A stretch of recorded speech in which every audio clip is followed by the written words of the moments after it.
Does your TV not sound awesome and you need something that isn't going to break the bank? Well, the Vizio V51-H6 might be the TV soundbar for you. I just wanted to do this quick review on it. I got it at Costco for $170, which is significantly cheaper than the $250 they sell it on the website. Now, you can get it on Amazon for a little bit cheaper, somewhere in the ballpark of $200 to $250. And I think Costco's still selling them at the time of this video for $200, maybe even less. So you might want to check it out. I just want to go through some pros and cons as a general consumer, right? Like, I'm just a dad who likes his 4K TV and doesn't want sucky sound when he's watching Star Wars. You know what I mean? It's not going to be the highest end soundbar, right? Like, if you have a $7,000 TV, definitely invest in a better soundbar because you obviously want that experience really bad, right? My TV was $700 or $600. Soundbar at $200, not bad. You know what I mean? Like, it comes out to $800, and that's not breaking the bank. You know what I mean? It's not the thousands and thousands of dollars you could be spending on, TV watching stuff, right? So I just want to go through some pros and cons. Number one, first pro, it's Bluetooth. Like, Bluetooth to a fault, right? So, like, I'll just be on my phone, right? And usually I have to, like, connect to Bluetooth devices. This one auto connects every time, right? And so whether or not I'll be just watching videos on Facebook, right, on my phone, and it'll be playing out of the speaker, and I'm like, I have to go in and turn Bluetooth off. So it's Bluetooth connectivity is freaking awesome, right? Like, it's really great. So and that's really useful. Let's say you don't have like an Amazon Alexa, you don't have a Google Assistant or something like that. This could really help with that, because you can have that kind of connectivity where you just talk to your phone and you have it play on the Bluetooth, So very, very similar. Now, it's not a super smart device, right? So it's not like it's going to turn down your lights if you have smart lights or anything like that. But it does come into play if you don't have another Bluetooth speaker for sure. Okay. The second pro is that you can use your TV remote with it, especially newer 4K TVs. You can do pairing with the IR sense or the IR in your remote, right? And so it'll walk you through this programming. If you have if you have a TV that isn't a Vizio TV, it'll walk you through this programming where it will say all right, now press the volume up button, press it again, press the volume down button, press it again. And then once you go through that, you can use your TV remote for your soundbar, which is really convenient because you don't have to be carrying around two remotes everywhere you go, So that's really, really convenient. Very, very nice. Or if you have a Vizio TV, you can hook the thing right up and you use your Vizio, like your TV remote, and it works just fine. We happen to have a Vizio TV, and so it just plugged in and it was good to go, So great pairing for that. The next pro number 3, is the subwoofer. The subwoofer is awesome, okay? It's not an overwhelming subwoofer, but it's also not wimpy, right? So it's perfect for home use, okay? My living room is not massive, right? But it's also a decent size, right?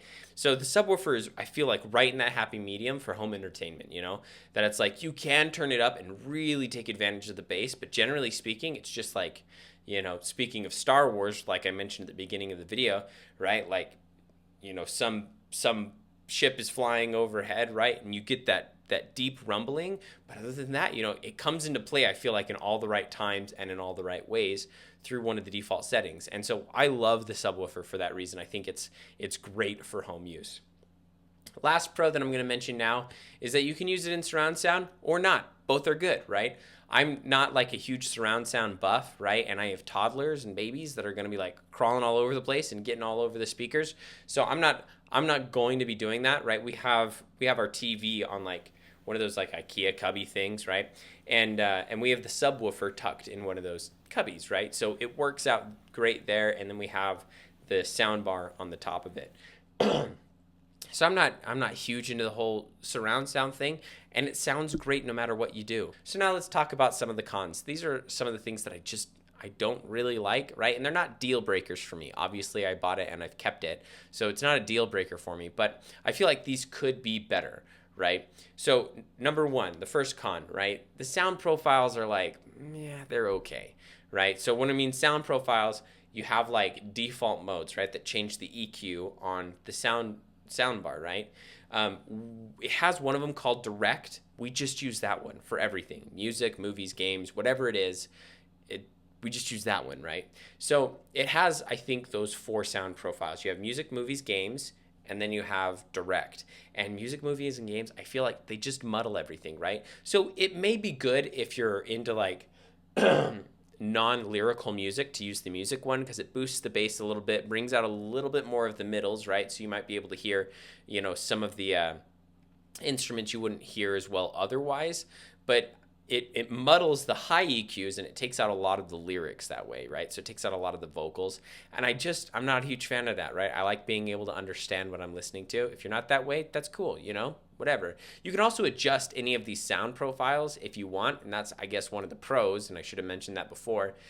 But generally speaking, we just go with the standard direct profile and it works out just great, okay?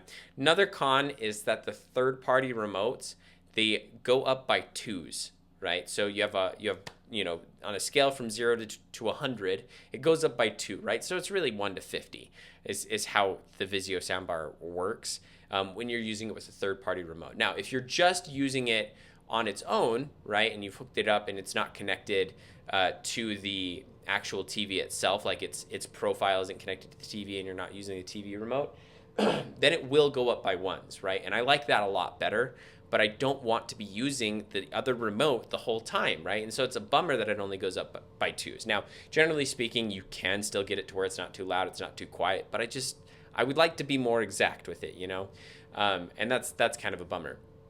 The last one is that it's not the most immersive sound, right? If you were to line this up in a bunch of sound bars and play really high-end, like top quality sound, you would notice a difference that this soundbar isn't the greatest, but it's also a budget soundbar, so you wouldn't expect that, right? So it is much better than what you're going to get from your TV.